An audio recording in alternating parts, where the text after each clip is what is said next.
Faire ce type de choix en termes d'équipement ne semble ni responsable ni durable, alors que le marché des centres des congrès est déclinant depuis plusieurs années et n'arrive pas à remonter la pente.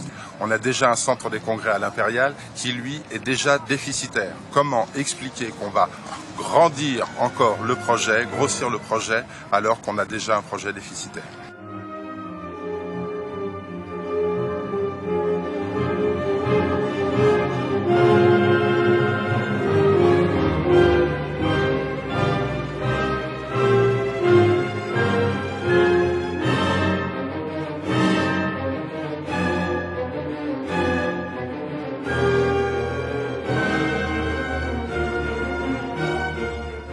Aujourd'hui, la presqu'île d'Alpigny, c'est près de 80% de verdure. On va les remplacer par 80% de béton. Où est l'erreur? Cherchez l'erreur.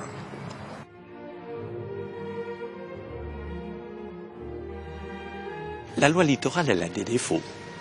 Mais elle s'applique, par exemple, à tout le littoral et au lac d'Annecy depuis 25 ans. Est-ce que vous avez vu ce qui s'est construit en 25 ans? C'est une protection minimum. On peut peut-être l'arranger. La supprimer partiellement était un scandale. Tous les pays d'Europe, même les anciens pays soviétiques, se sont dotés d'une loi littorale.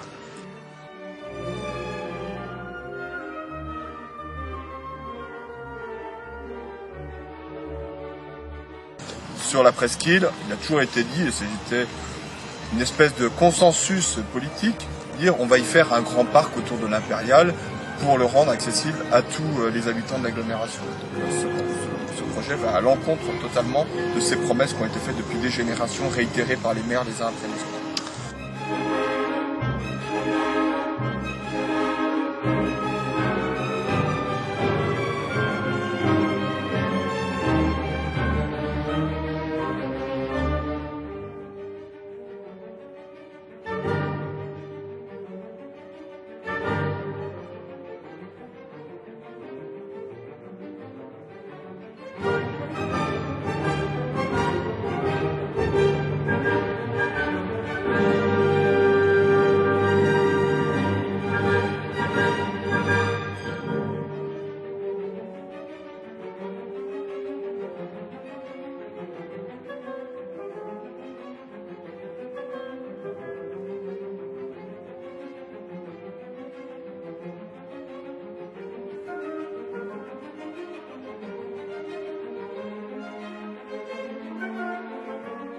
Les citoyens n'ont jamais été consultés. Moi, je rappelle qu'on a déposé 2 demandes de référendum, un à la ville d'Annecy, un à l'agglomération. On nous a dit, il n'y a pas besoin de référendum, c'est nous qui décidons. Donc vous voyez bien qu'on est en train de nous dire qu'on va investir plus de 5 années de capacité d'investissement de l'agglomération sur un secteur qui est aujourd'hui en déclin et sur lequel les chiffres qui sont avancés sont, je le dis, farfelus.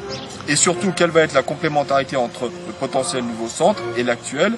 Est-ce qu'on va avoir 2 centres concurrents? Est-ce qu'ils vont être complémentaires? Est-ce qu'à terme, on va même supprimer un des 2 centres? Toutes ces questions-là, aujourd'hui, elles sont sans réponse.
projet qu'on veut nous imposer, qui représente plus de 10 000 mètres carrés de béton, n'est pas constructible aujourd'hui en fonction de cette règle des 10%.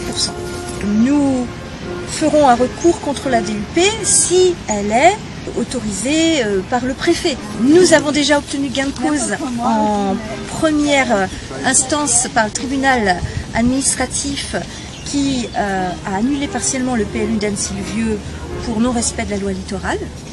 Mobilisons-nous, car comme le disait le docteur Servettaz, à qui l'on doit le sauvetage du lac, les collectivités ont les lacs qu'elles méritent, dont elles tirent orgueil ou honte. Celui d'Annecy sera la fierté de ma génération.